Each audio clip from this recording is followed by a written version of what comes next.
নমস্কার, সকলকে আমার প্রীতি শুভেচ্ছা স্নেহ ভালোবাসা জানিয়ে শুরু করছি আজকের ধর্মতত্ত্ব। আগের দুটি পর্বে অবতার সম্বন্ধে আলোচনা করিয়াছি। এক্ষণে আলোচনা করিব রাম অবতার। ত্রেতা যুগে রাম অবতার হইয়াছে, তাহার আবির্ভাবের কারণ কি? রাবণ ও কুম্ভকর্ণ নামে দুই রাক্ষস ঘোরতর অত্যাচারী হইয়া উঠিয়াছিল। তাহাদের অসহনীয় অত্যাচারে স্বর্গ মর্ত্য পাতাল বিশ্বব্রহ্মাণ্ড প্রকম্পিত। জীবকুল ভীত সন্ত্রস্ত। এই দুই রাক্ষসের অত্যাচার হইতে নিষ্কৃতি লাভের জন্য জীবকুল দেবতা সমাজ ঈশ্বরের তথা নারায়ণের শরণাপন্ন হইলেন।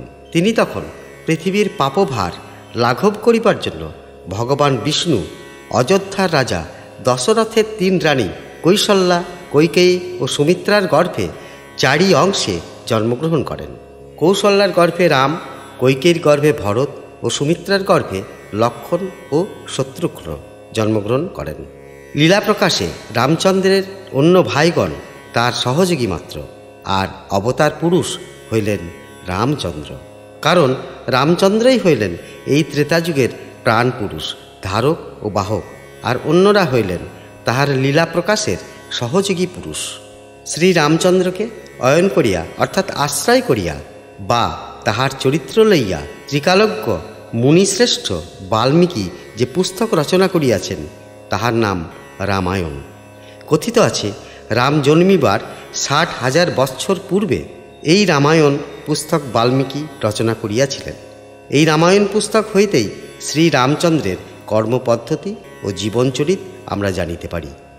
রাম জন্মাইবার আগে তাহার ভাগ্যলিপি লেখা হইয়াছিল। আমাদেরও কি জন্মাবার আগে কর্মফল অনুসারে ঈশ্বর ভাগ্যলিপি লিখিয়া মর্তে পাঠান নাই? যাহা হোক, ভগবান রামচন্দ্র বালক বয়সেই বহু রাক্ষস বিনাশ করিয়াছিলেন। যেসব রাক্ষসেরা ঋষি বিশ্বামিত্রের যজ্ঞ নষ্ট করিয়া দিত, রামচন্দ্র তাহাদের সংহার করিয়াছিলেন। রামচন্দ্রের বিবাহ। মিথিলার রাজা শিরধ্বজনক তাহার কন্যা সীতাদেবী রামচন্দ্র হরধনু ভঙ্গ করিয়া সীতাদেবীকে বিবাহ করেন। শিরধ্বজনকের ভাই কুশধ্বজনকের ৩ কন্যা। এই ৩ কন্যার সঙ্গে ভরত, লক্ষ্মণ ও শত্রুঘ্নের বিবাহ হইল। পিতা দশরথের সত্য রক্ষার জন্য ভগবান রামচন্দ্র ১৪ বৎসরের জন্য বনগমন করিলেন। ভাই লক্ষ্মণ ও পত্নী সীতাদেবীও রামচন্দ্রের সঙ্গী হইলেন। অত্যাচারী রাক্ষস রাবণ লঙ্কার রাজা হয়েছিল। তাহার বোনের নাম শূর্পণখা। সে দুরভিসন্ধি লইয়া পঞ্চবটী বনে, যেখানে রামচন্দ্র কুটির স্থাপন করিয়াছিলেন, সেই কুটিরের আশেপাশে ঘোরাফেরা করিতেছিল।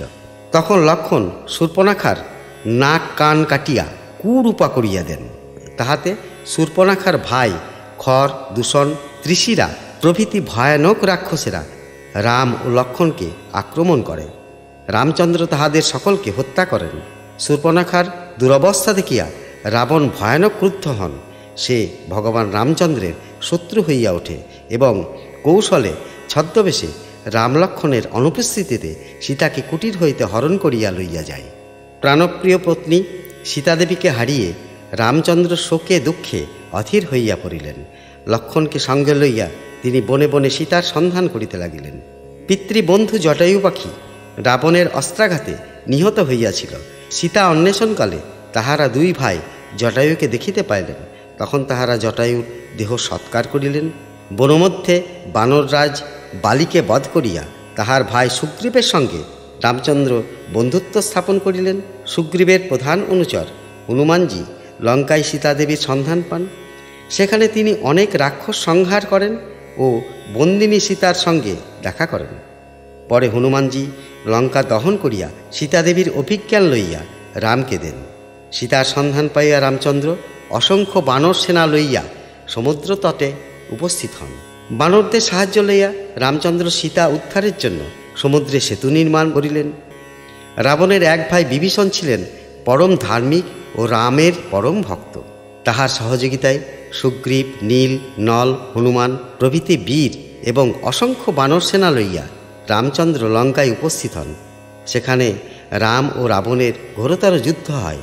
যুদ্ধে রাবণ বংশ ধ্বংস হইয়া যায়।